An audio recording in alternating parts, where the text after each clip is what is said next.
Hello and welcome to another episode of Unboxing with Paul. And today we're going to be looking at the Moto G 5G. Motorola's refresh to their budget 5G lineup. Let's take a look at it.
This phone is an oddity to me as it's a budget phone.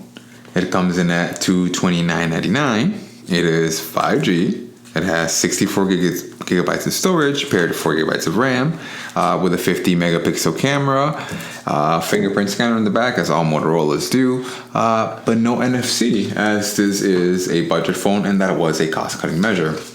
Real quick, in the box we do get a quick start guide and a very, very nice high quality SIM ejector tool that is not like those cheap twisted wire ones you got in the majority of phones, and now Apple even started doing those cheap twisted wire ones. So it's very nice when Motorola has the higher quality SIM ejector tools. And in the box we also got a rarity nowadays. We do still got a wall adapter, or a wall brick as many of you call it, that is rated for 10 watts. It's incredibly slow by today's standards, but at least we get one. And we also got in the box a cable that seems to be USB-A to USB-C. Now for the phone itself, something that immediately caught my attention is that this wrapping right here, this is paper. This is not plastic as it was in the past, and I'm wondering if Motorola is doing the shift towards a more eco-friendly packaging, trying to save the earth. And I just want to say that's a very, very nice touch. It's not really annoying either. This is like wax paper, so it's not obnoxious. It's not like falling apart on in your hands either. But here is the phone itself, and it's just a very, very, very beautiful phone. I immediately, when I saw this, my eyes glittered and sparkled at just how beautiful and how good looking this phone is. I believe Motorola calls this color Moonlight Gray, and that is very, very appropriately named. So from one angle it looks blue, and then in the light it just absolutely looks gray. It doesn't look like it has any color.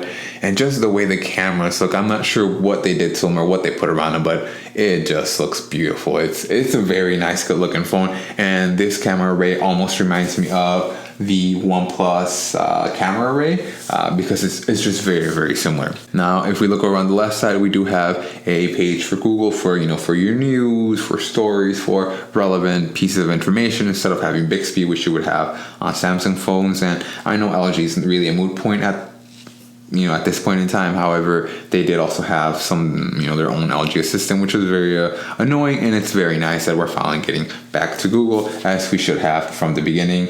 Go to the left, we see this page. Okay, and then let's go ahead and fire up our Geekbench. We do have the usual, we do have 6 of our cores clocked in at 2.0 gigahertz, and then we do have the remaining 2 cores clocked in at 2.2 gigahertz for those heavier, more power intensive tasks. Whenever they're needed, they're going to go ahead and jump in there and work a lot harder. And otherwise, the remaining 6 cores that are rated for efficiency are just going to be gently sipping power and working on those day-to-day tasks that don't really require much processing power to begin with. And we're going to be right back with you guys as soon as this is over. And we're back. That took nowhere near as long as I thought it would. And actually, we got a very, very respectable 544 and a 1684 for the multi-core, respectively. Those are, while not earth-shattering, not monumental numbers, are still fairly competitive for a budget 5G phone that comes in around the $230 mark. And if we can see our 544 versus something like a 924 that a Samsung Galaxy S21 Ultra would have, about half the performance for a quarter of the price, I'd say that's pretty good. And as far as our multi-core goes, we got a 1684 versus a 3085 that again would come from the more flagship devices like the Galaxy S21 Ultra. It's still very good, very respectable. I can tell that the numbers were going to be good just by how fast it took. That's usually pretty good indicative of how good or bad the processor is going to be.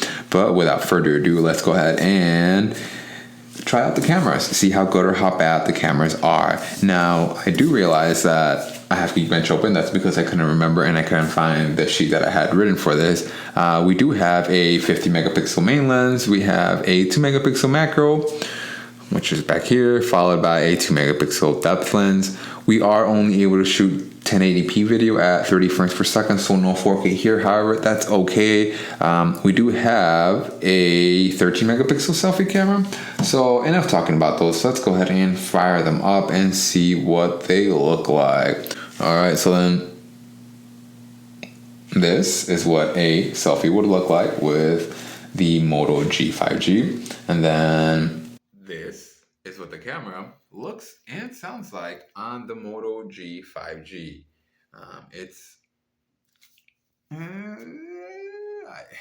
I want to say the Galaxy A13's camera was better, or is that,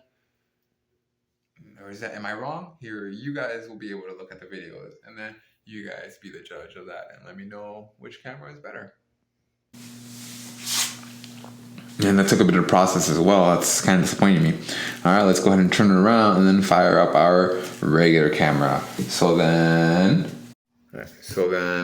this is what video looks and sounds like on the main camera of the Moto G 5G.